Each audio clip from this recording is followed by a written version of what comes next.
గోవాలో పెట్రోలు మందు ఇవి రెండు కొద్దిగా తక్కువ దొరుకుతాయి. అదే ఫుడ్ విషయం కనుక మాట్లాడుకుంటే ఫుడ్ వాచిపోద్ది బిల్లు. సో అరే బాయి కొద్దిగా ఉంటే యాక్సిడెంట్ అయ్యేది.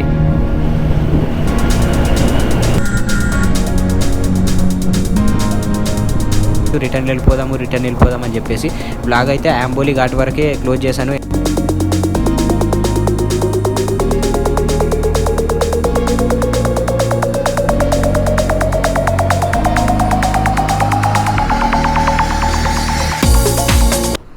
డే 3 రూమ్ చూసారు కదా, ఇదే రూము 2 days తీసుకున్నాను అనమాట.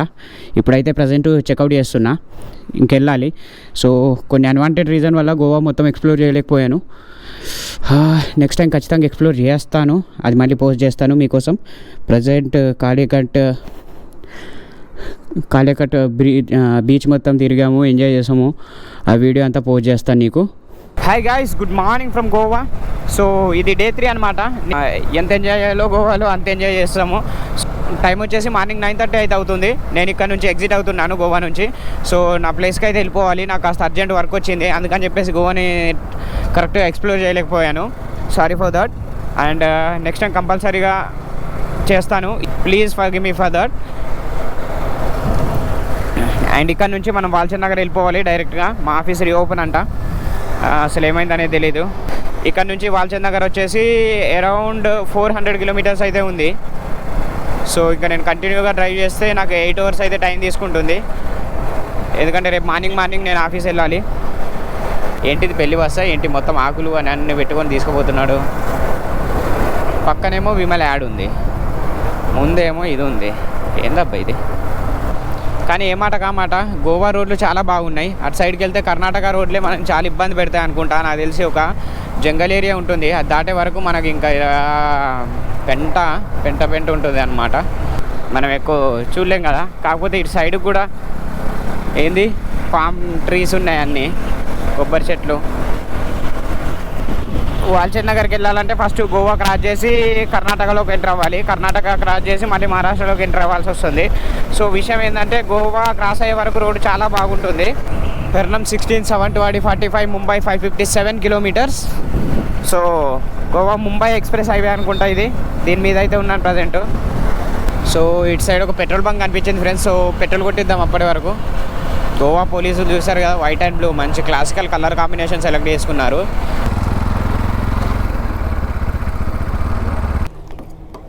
800 का डाल दो.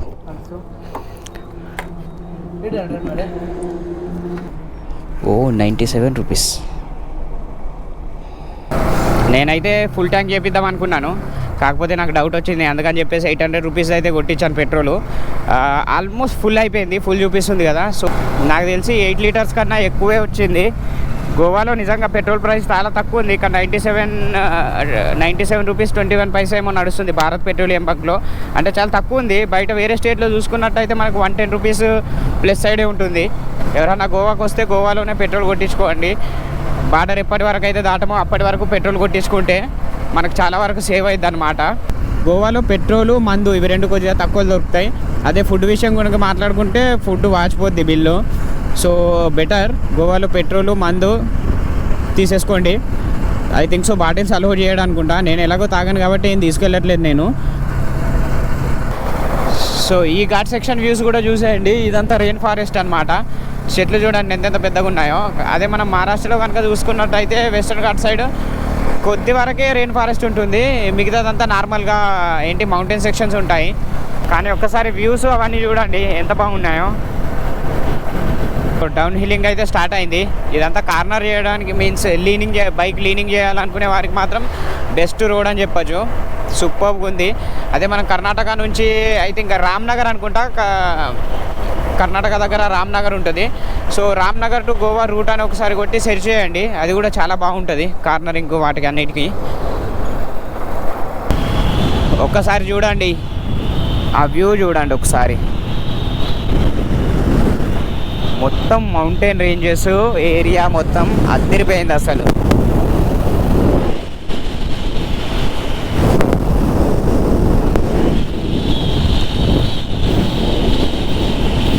ఇక్కడ చూడండి మొత్తం పామ్ చెట్లు, అదే కొబ్బరి చెట్లు చూడడానికి మాత్రం సూపర్గా ఉంది అది లొకేషను.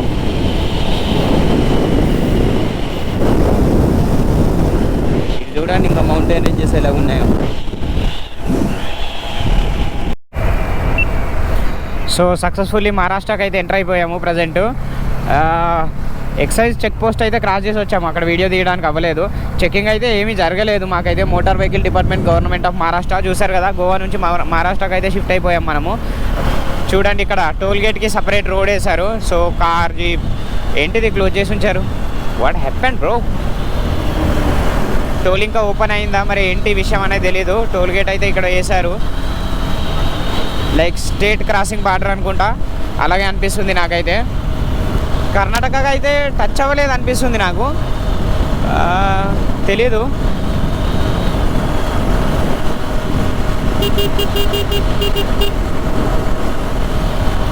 చూడండి గైస్, హైవే నుంచి డైరెక్ట్గా గూగుల్ ఏ రోడ్లకు తీసుకొచ్చిందో.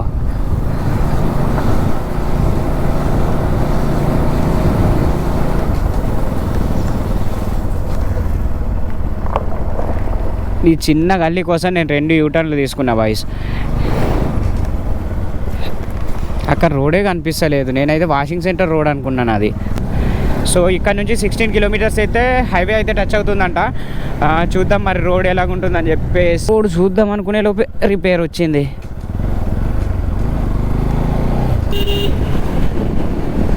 అరే బాయి,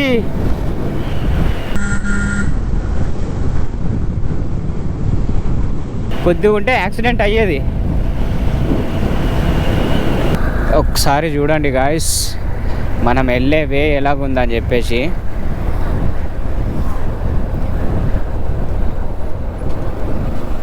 ఈ వెస్టర్న్ ఘాట్ యొక్క బ్యూటిఫుల్ వీడియోస్ అయితే కనిపిస్తున్నాయి ప్రజెంట్ ఇక్కడ. ఒకసారి సీనిక్ వ్యూస్ మీరు ఎంజాయ్ చేయండి.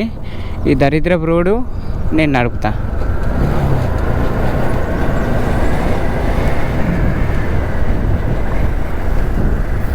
వామ్మ, ఒక 2 కిలోమీటర్స్ ఆఫ్ దరిద్రమైన రోడ్డు, దాని మీద డ్రైవ్ చేసి మళ్ళీ దీని మీదకి వస్తే నాకైతే ప్రాణాలు మళ్ళీ తిరిగి వచ్చినాయి. మహారాష్ట్ర కొగ్గన్ ఏరియా అని ఒకసారి చూడండి, బ్యూటిఫుల్ వ్యూస్ అయితే ఉన్నాయి ఇక్కడ. అటు ఇటు చెట్లు, మంచిగా మధ్యలో రోడ్డు నీట్గా ఉంది. మంచి ఎయిర్ అయితే, ఫ్రెష్ గాలి దొరుకుతుంది ఇక్కడ. అండ్ బైక్ రైడ్ చేయడానికి అయితే బెస్ట్ ప్లేసు.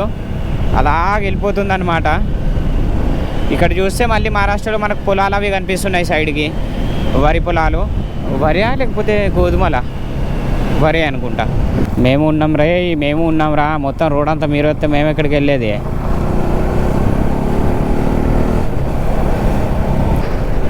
చూడండి బాబు, చూడండి ఇదంతా గోవా జంగల్ గోవా జంగల్. లొకేషన్స్ అయితే అద్దరిపోయాయి.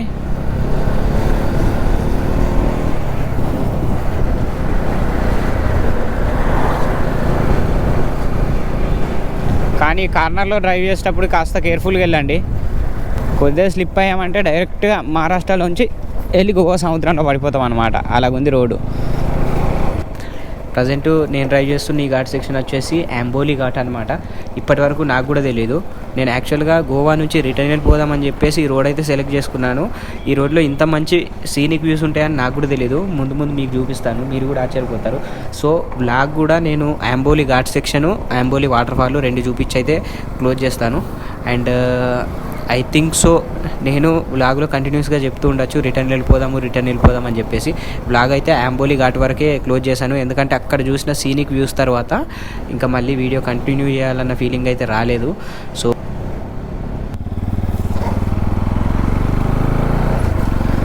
లొకేషన్స్ మాత్రం అద్దరిపోయాయి. ఏమన్నా ఉన్నాయా?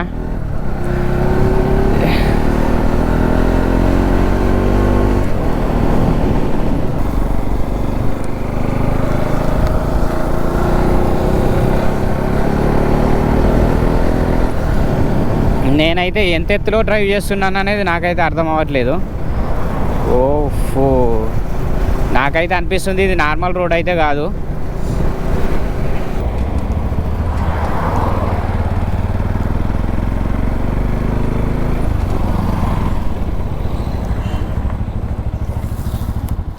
సో ఒకసారి చూడండి, మోస్ట్ సీనిక్ మౌంటైన్స్, ఇది రోడ్డు.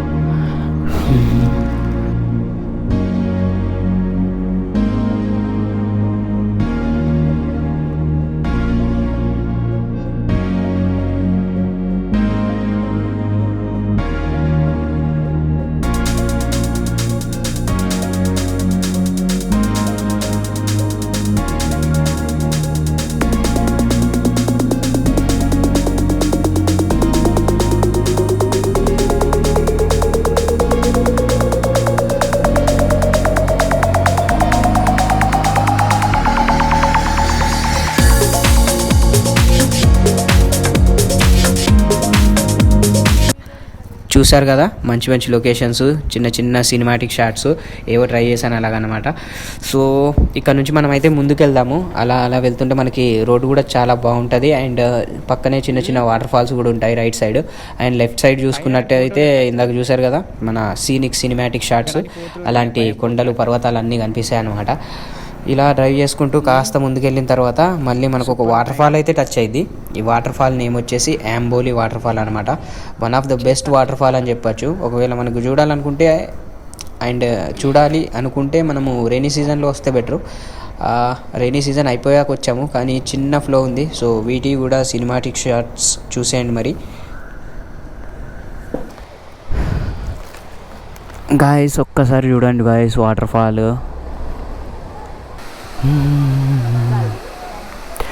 ఇటు సైడ్ వాటర్ ఫాల్ చూడండి. ఇదంతా రోడ్డు, అంబోలి వాటర్ ఫాల్ అంటారు దీన్ని. సో లొకేషన్ చూడండి ఒకసారి.